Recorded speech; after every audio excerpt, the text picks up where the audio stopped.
E aí, pessoal, olha, o negócio tá complicado, o mundo tá revoltado, tá tudo atrapalhado e eu só vejo nego estressado, absolutamente frustrado. O negócio realmente parece que tem piorado. Mas e aí, o que a gente faz quando parece que tudo vai dar errado?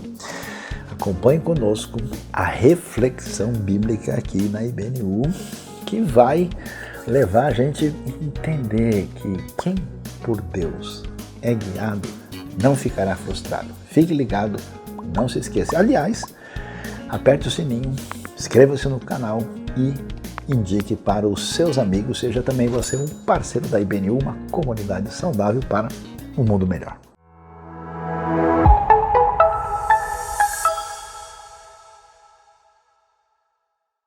Vamos agora refletir e pensar sobre a palavra divina e a diretriz para a nossa vida. E aliás, isso nem sempre é tão fácil, porque vamos falar a verdade, nosso mundo de hoje está tão estressado, tão confuso, está tudo congestionado na cabeça das pessoas e eu tenho conversado com muita gente e olha, tantas pessoas dizem o seguinte, olha, Sayão, parece que está tudo errado, ou melhor, está dando errado, no nível pessoal, no nível, às vezes, comunitário, no ambiente, vamos dizer, municipal, estadual, nacional e até mesmo global. Será que é assim? Pois é. E o que acontece com a gente quando tudo dá errado? Vamos pensar sobre isso? Nós vamos refletir hoje sobre o tema quem por Deus é guiado não ficará frustrado. Como é que funciona? Como é que a nossa espiritualidade, a nossa caminhada de fé nos ajuda a lidar com aquilo que traz todo esse contexto tão difícil? Para isso, vamos ver um texto bíblico que fala disso de maneira prática. Então eu vou para Atos capítulo 18, vamos ver ali do verso 1 até o verso 17, vamos ver quando é que a coisa deu errado na vida, por exemplo, de Paulo. Como é que ele lidou com essa situação? Então, para pensar sobre isso, a gente precisa dar uma olhada aí no livro de Atos dos Apóstolos. Atos é um livro muito interessante porque ele conta a história da comunidade da fé primitiva, sabe? Aqueles seguidores de Jesus raiz, quando tudo começou. E é interessante, quando a gente olha Atos, você vê que é um livro que fala da ação especial do Espírito de Deus e mostra essa comunidade na direção daquilo que importava, que era a missão. E é interessante como o historiador Lucas deixou tudo tão organizadinho. Se você for ver Atos, você vai ver Pedro, Filipe e Paulo. Pedro trazendo a palavra divina para os judeus, Filipe para os samaritanos, Paulo para os gentios. Até a geografia é organizada. Pedro vai falar em Jerusalém, Filipe vai para Samaria e Paulo vai, como diz Atos, até os confins da terra, anunciando a mensagem lá no Império Romano e até na organização, Atos de 1 a 5, 9 a 12, fala de Pedro, Filipe de 6 a 8 e Paulo do capítulo 13 até o final, verso 28. A gente pode dar uma olhada, por exemplo, no mapa e ver aí o que acontece com Paulo quando ele faz a segunda viagem missionária dele.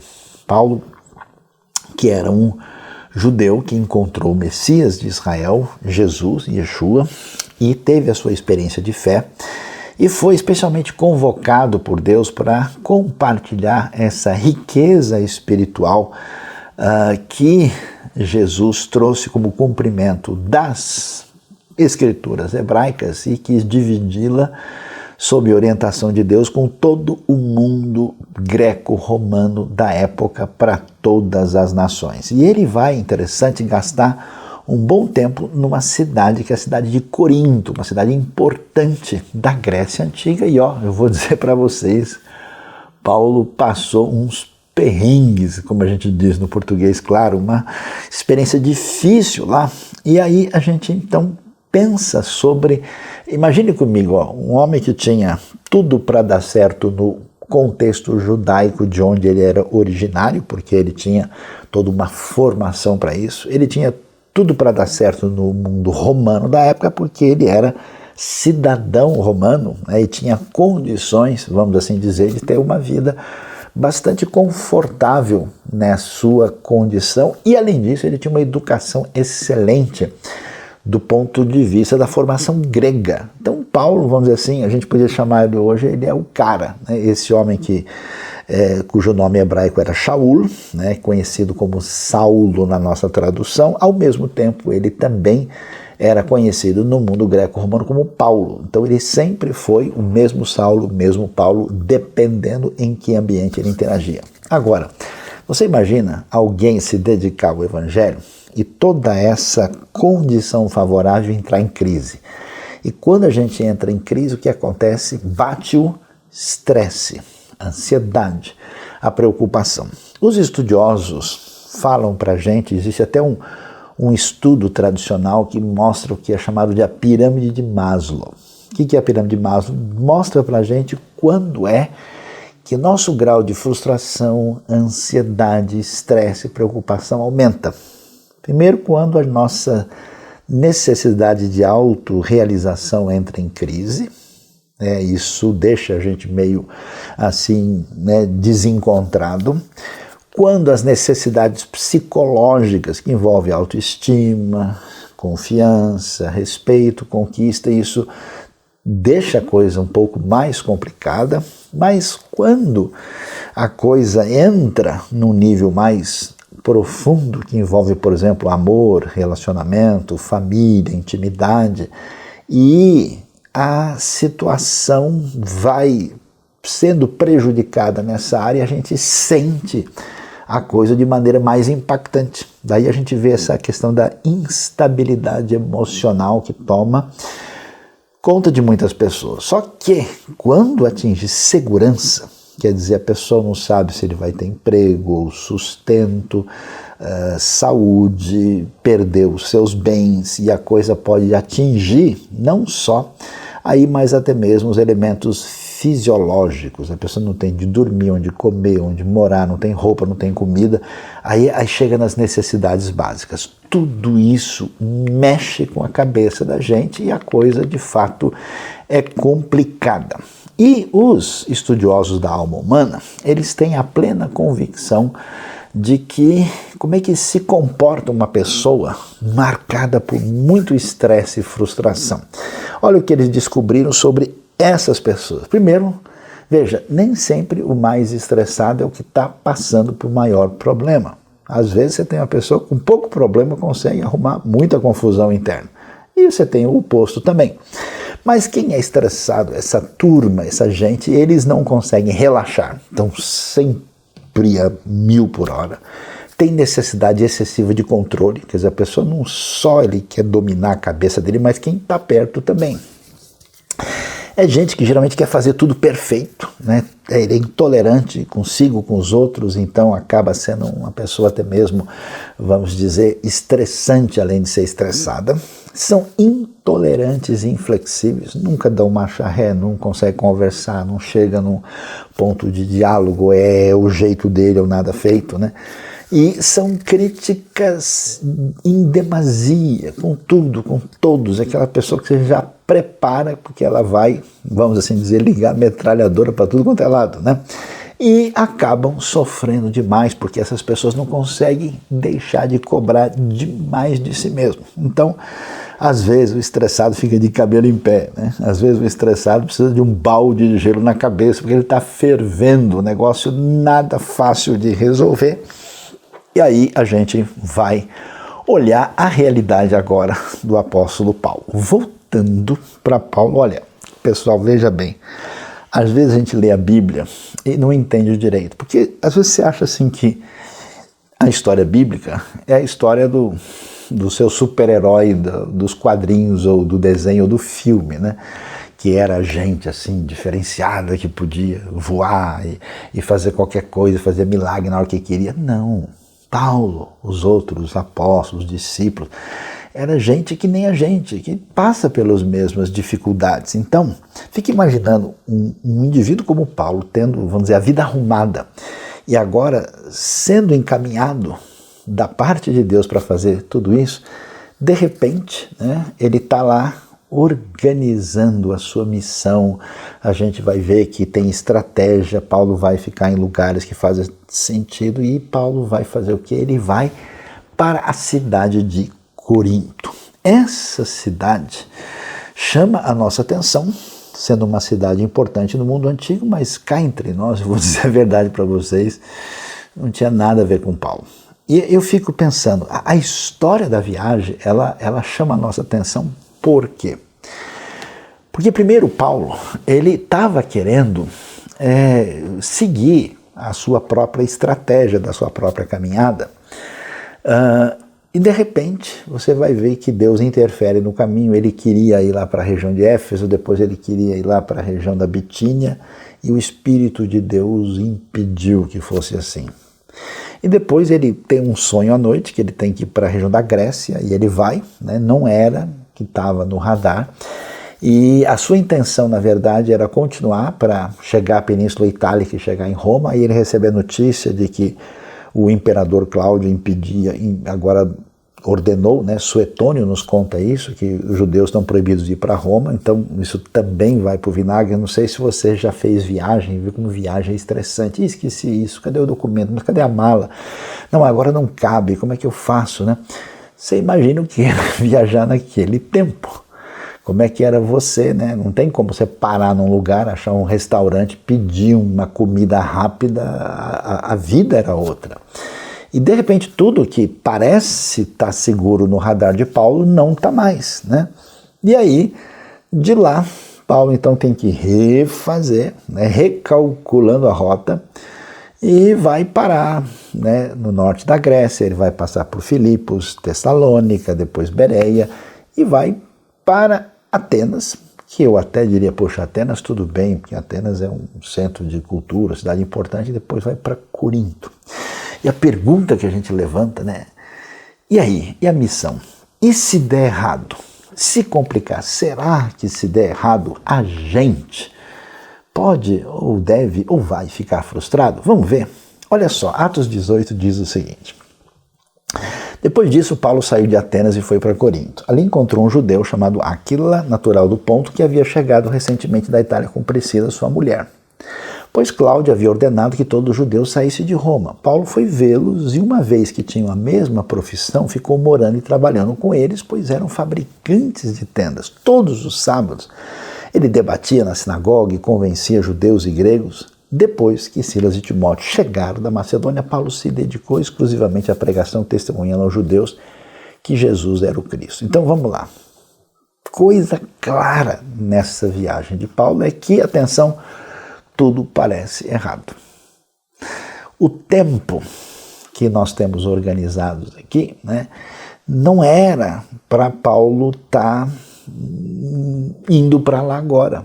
Não era, ele tinha outra perspectiva. A organização cronológica dele nunca contemplou naquela época estar nesse lugar. E até quando a gente ouve aqui, né, que exatamente agora que ele está indo na direção de Roma, passando pelo norte da Grécia, pegando a famosa estrada da Via Ignácia, é a hora que o imperador cancela o visto, não pode ir para Roma. Então, quer dizer, Paulo, o tempo da organização da sua viagem está errado. O lugar para onde você está indo nem era, você não estava querendo ir para Éfeso, não deu certo, Deus não quer, você não ia para Bitínia, o que eu vou fazer? Agora estou entrando, né? E veja, e ele também, né, está numa situação que Paulo, a vida toda, se organizou para ser um proclamador da palavra para os judeus. Ele conhecia a Bíblia hebraica, ele conhecia as tradições antigas dos rabinos, dos mestres. Ele fala hebraico, ele fala aramaico, e agora ele vai encontrar um pessoal que não tem nada a ver com isso. E, para dizer a verdade, Paulo nem fica direito com os amigos. E agora que a gente vê que Silas e Timóteo chegam na Macedônia, e aí Paulo vai se dedicar à pregação. Ou seja, pessoal, se você acha que a sua vida é complicada, que as coisas andando, alguma coisa está fora do lugar, que você ficou estressado, você perdeu a reunião porque a pessoa marcou e não veio, porque o negócio deu, olha, você não viu nada. E você pode dar uma olhada, aí você vê os Césares romanos, aí nós temos o Cláudio, né, quando expulsa os judeus de Roma, no momento mais complicado. Agora, olha que coisa interessante. Paulo vai para Corinto, e eu acho interessante, sabe, porque Corinto é um dos lugares assim mais confirmados pela arqueologia. Nós temos ruínas aí de uma sinagoga que foi encontrada, apesar de ser posterior, isso evidencia a história dos judeus na cidade, né? E o texto bíblico vai mostrar isso. A gente vai ter a confirmação de outros elementos arqueológicos muito exatos, né, que a gente vai ter lá. Mas o que aconteceu nessa história toda? Pois é, opondo-se eles e lançando maldições, verso 6 continua, Paulo sacudiu a roupa e lhes disse, caia sobre a cabeça de vocês seu próprio sangue, estou livre da minha responsabilidade. De agora em diante, irei para os gentios. Paulo era judeu, tinha seguidores judeus, mas muitos desse mesmo contexto não aceitavam a sua mensagem. Então ele vai concentrar no foco dos gentios, que são muito diferentes dele. Então Paulo saiu da sinagoga e foi para a casa de um homem chamado Tício Justo, que era temente a Deus, quer dizer, um gentio interessado na mensagem e nos valores que a palavra divina desde a Bíblia hebraica tinha a revelar, e que morava ao lado da sinagoga. Crispo, chefe da sinagoga, veja só, o chefe da sinagoga, ele creu no Senhor. Ele e toda a sua casa, então houve uma divisão aqui. E dos coríntios que o ouviam, muitos criam e eram batizados. Certa noite o Senhor falou a Paulo em visão. Pessoal, vamos lá devagar aqui. Opa, o que acontece? Atenção, até agora tudo parece errado. Você já imaginou? Você teve uma visão, um sonho, que Deus está te encaminhando numa direção. Você tinha outras ideias mais inteligentes, mais estratégicas, mais adequadas e deu ruim, não foi para lá. Aí já começa a embaralhar tudo, né? Você não pode chegar no seu alvo final, a coisa está difícil. E aí, aqueles que você imaginava que já conheciam a Bíblia, que conheciam as profecias, que estavam esperando o Messias, vão ouvir, vão entender. Não, eles não. E aí a recusa, fico imaginando como isso mexia com Paulo. A mudança de cenário, Paulo nunca quis, nunca planejou ir para a cidade de Corinto, e agora ele fica lá e de repente, sabe o que acontece? As pessoas menos recomendáveis. Porque você tinha no mundo gentílico, greco-romano, pessoas amigas da fé judaica, amigas da sinagoga, havia prosélitos, havia tementes a Deus, havia gente, mas tinha um pessoal, Corinto tinha um templo pagão de prostituição cultual, que era o santuário lá na Acrocorinto dedicado a Deus Afrodite. Era um ambiente muito barra pesada, era um lugar junto ali a um istmo, né, que tinha gente viajando de tudo quanto é lugar, quer dizer, o que rolava de dinheiro, né, ali de todo tipo, comércio, prostituição, paganismo, idolatria, era um ambiente pesadíssimo. Se eu tivesse no lugar de Paulo, eu teria dito, Senhor, desculpa, o que eu fiz de errado? O que eu estou fazendo aqui? E olha, de repente, olha o verso 9, diz, certa noite o Senhor falou a Paulo em visão, não tenha medo, continue falando e não fique calado. Ou seja, quem diria, Deus tem um plano nesse caminho aparentemente errado que vai dar o melhor resultado. Você pode imaginar, né, esse santuário de Afrodite, pode ver aí conosco, que loucura que era a cidade de Corinto. E o que aparece na sequência? O verso 10 vai dizer para a gente, pois estou com você e ninguém vai lhe fazer mal ou feri-lo, porque tenho muita gente nesta cidade.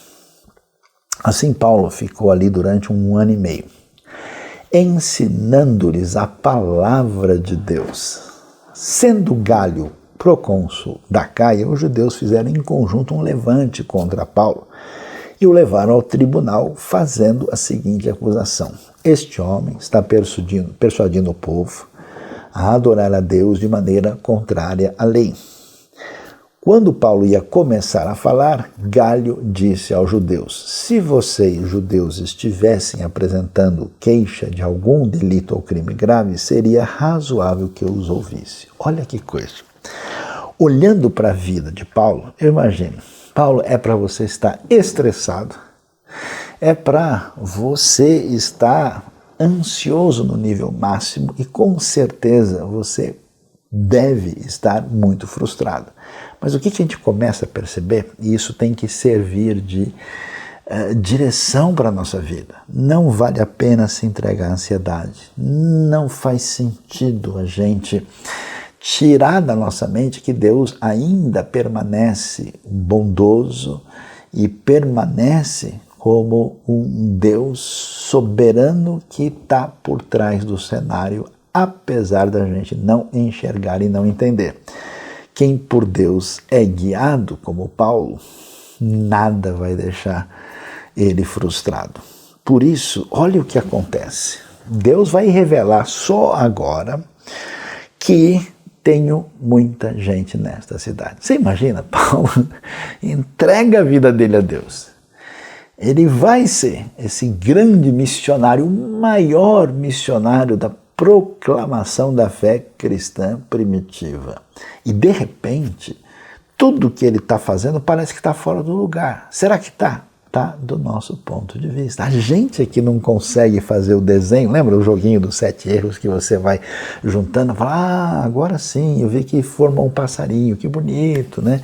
Agora sim, eu vejo aqui a beira da praia, que bonito. Agora eu vejo uma nuvem, olha, agora eu enxerguei a paisagem. Pois é, tenho muita gente nessa cidade. Eu fico imaginando que quando Paulo chegou lá, ele deve ter pensado, aqui não vai sair nada adequadamente aceitável do ponto de vista da missão. E olha, Paulo, nos 12 anos de missão que ele aparece no livro de Atos, do anos 46 até o ano 57, a maior parte do tempo ele fica, a principal cidade é Éfeso e a segunda é Corinto. Ele vai gastar 1 ano e meio.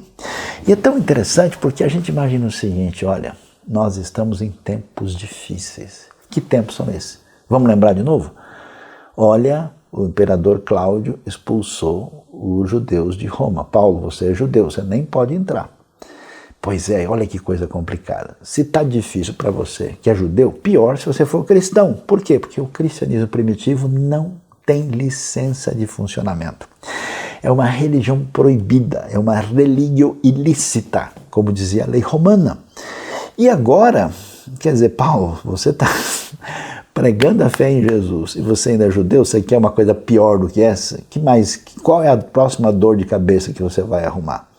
E aí, nesse momento, ele sofre uma acusação dos seus opositores e quando isso acontece, Paulo vai parar no tribunal diante do responsável romano legal ali, que é Galho, que é o procônsul da Acaia. Aliás, foi encontrado uma peça arqueológica fundamental que comprova que Galho estava aí no ano 50 da era cristã. Quando ele é levado diante desse cenário, o nosso querido Galho, que representa a lei romana, que representa alguma coisa que a gente pode dizer assim, agora complicou tudo, agora eu sei que vai dar errado. Imagina só a cabeça de Paulo, porque eu vim até aqui, fiz tudo o que fiz para chegar aqui e agora parar no tribunal romano, o que vai ser de mim? E Galho vai dizer, olha, nada a ver, eu não tenho nenhuma preocupação. Inclusive a arqueologia encontrou o lugar chamado Ubema, né, que é o lugar do tribunal que ali mostra exatamente onde Paulo foi julgado por Galho. E a peça arqueológica que hoje está no Museu de Delfos, né, que é mencionada em Atos 18:12, essa peça que apresenta. Aí o nome de Galho mostra, né, a exatidão histórica do livro de Atos, mostra o ano quando isso aconteceu, porque a gente sabe que ele era ali procônsul durante 1 ano só, e portanto Paulo encontra um Galho em Corinto no ano 50, e isso permite que a gente faça a datação das viagens com muito detalhamento e objetividade. E quando chega no momento que a gente pode dizer crucial para que Paulo de fato fique estressado, vamos ouvir qual é a palavra de Galho aqui. Veja o que ele diz a partir do verso 15. Mas visto que se trata de uma questão de palavras e nomes da sua própria lei, resolvam o problema vocês mesmos. Não serei juiz dessas coisas. E mandou expulsá-los do tribunal. Então todos se voltaram contra Sóstenes, o chefe da sinagoga, e o espancaram diante do tribunal, mas Galho não demonstrava nenhuma preocupação com isso. Veja que coisa impressionante, porque o que a gente vê em Atos é que aquilo que parecia ser o problema mais grave e difícil para a expansão da fé em Jesus, que começava a crescer naquele ambiente do antigo Império Romano, era exatamente o poder e a intolerância das autoridades romanas. E aqui o representante da autoridade romana diz: olha, quer saber de uma coisa? Você é o quê, Paulo? Você é judeu. E esse pessoal que está brigando com você, eles também são judeus. Quer dizer, vocês estão discutindo o quê? Vocês estão discutindo teologia de vocês? Estão discutindo a lei de vocês? Detalhes aí das escrituras? Olha, desculpa, eu tenho mais o que fazer. Eu estou aqui para cuidar da lei e da ordem e eu não estou interessado nesse tipo de discussão. Então ele não acatou nenhum tipo de acusação, de ataque, de problema contra Paulo, que aparece aqui com essa apologética do livro de Atos, dizendo: olha, pessoal do povo da liderança e do governo e do imperador romano, não se preocupem com a fé cristã. Eles não estão disputando o reino desse mundo do jeito que vocês entendem. Eles não querem formar um movimento político. Eles não estão aqui interessados em tomar o poder. Eles não querem acabar com a vida de César. Eles não têm nada a ver com os zelotes ou grupos reacionários desse tipo. Eles estão numa outra dimensão. Por isso fica claro aqui, né, que a gente vai ver que este evangelho, essa missão, a salvação em Cristo, o perdão dos pecados, a vida eterna, a graça de Deus, está disponível para judeus, gregos, romanos, todos os povos de uma maneira absolutamente especial. E aí a gente começa a pensar na nossa vida. Sabe uma coisa que me deixa muito pensativo? É aquilo que parece não fazer nenhum sentido. Porque eu encontro pessoas, por exemplo, que até não tem muito exercício de espiritualidade. A gente que de vez em quando lê um salmo, de vez em quando lá lê a Bíblia, escuta uma mensagem, ou faz um Pai Nosso, uma oração, uma prece aqui.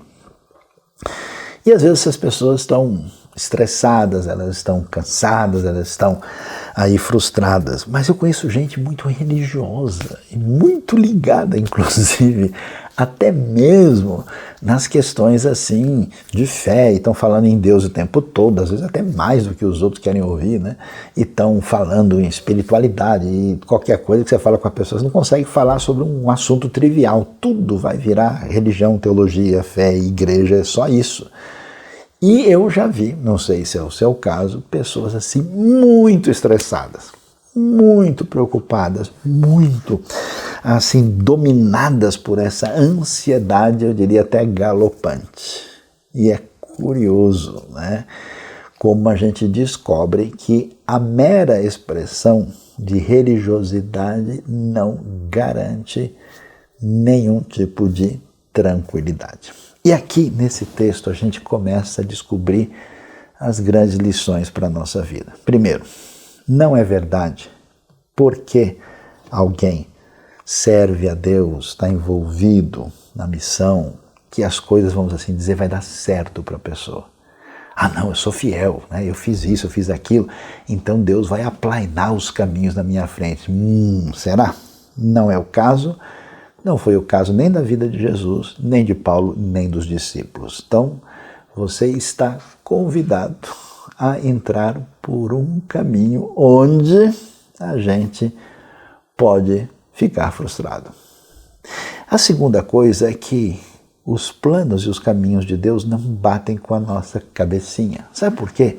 Olha que coisa doida que tem aqui. É impressionante que Paulo vai chegar lá em Corinto na época exata que está o procônsul da Acaia.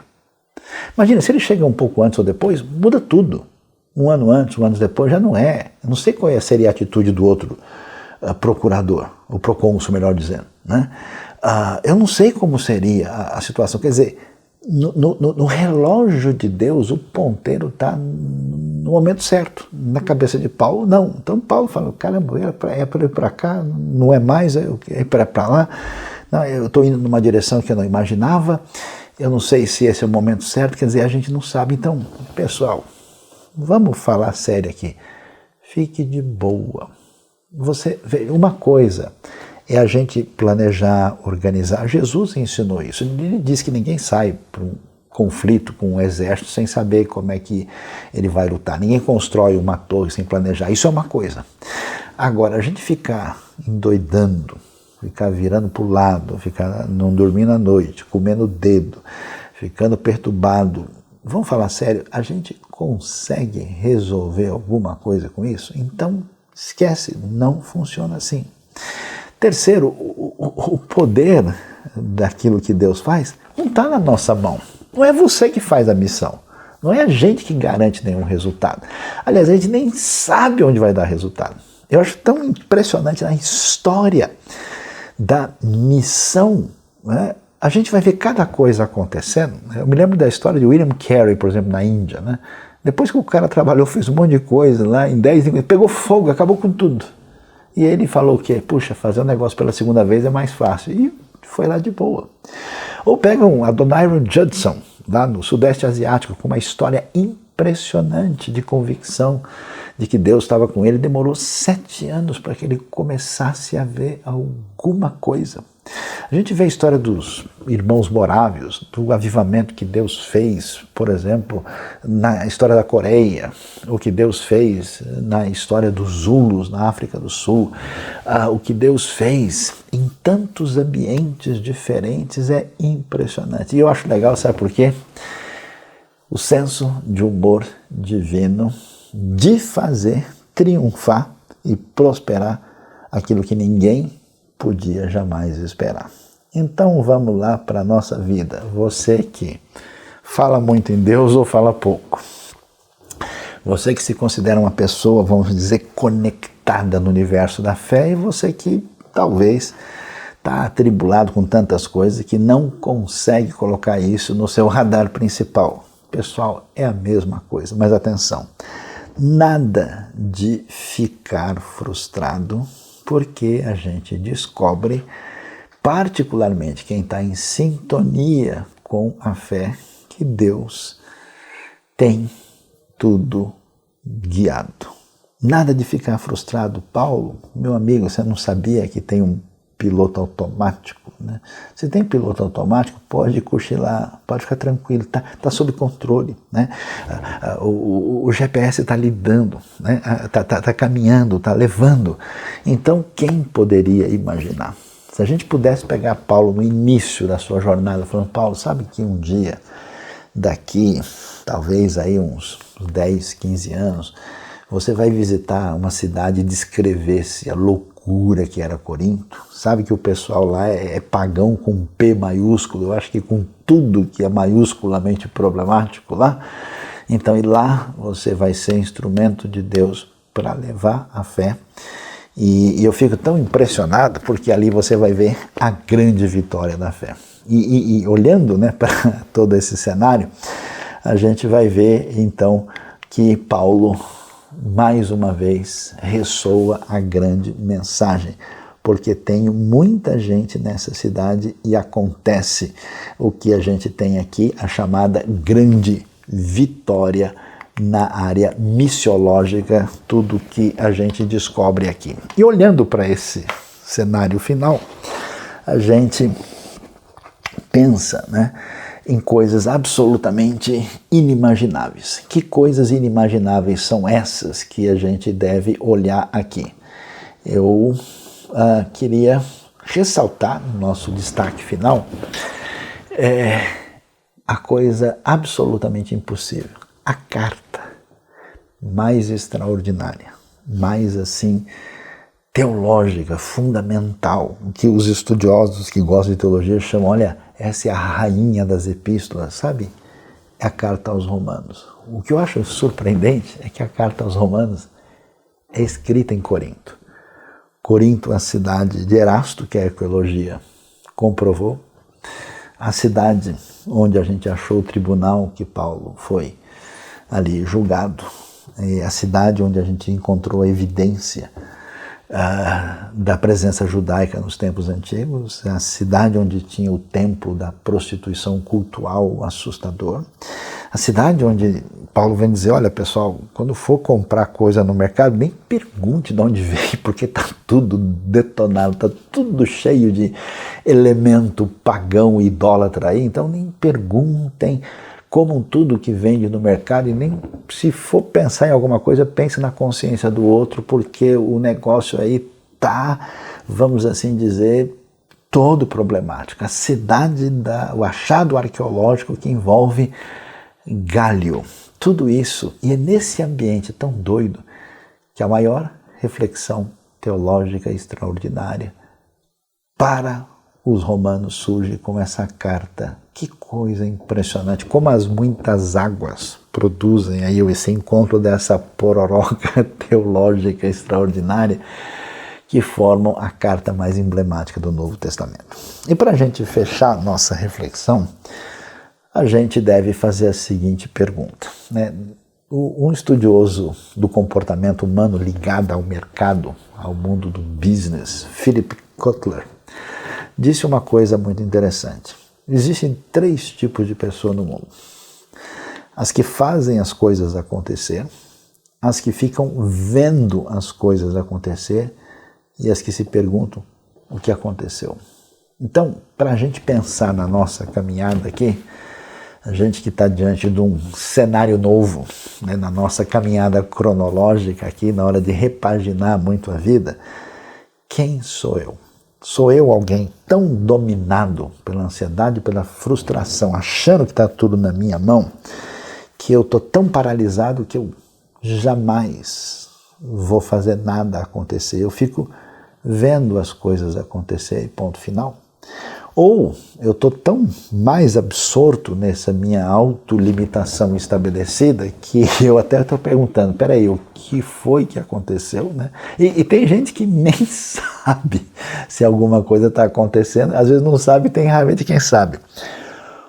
Ou será que eu faço parte? E curioso, os estudiosos dizem que 5% das pessoas fazem isso, que são as pessoas que fazem as coisas acontecer. E sabe quem é que faz a coisa acontecer?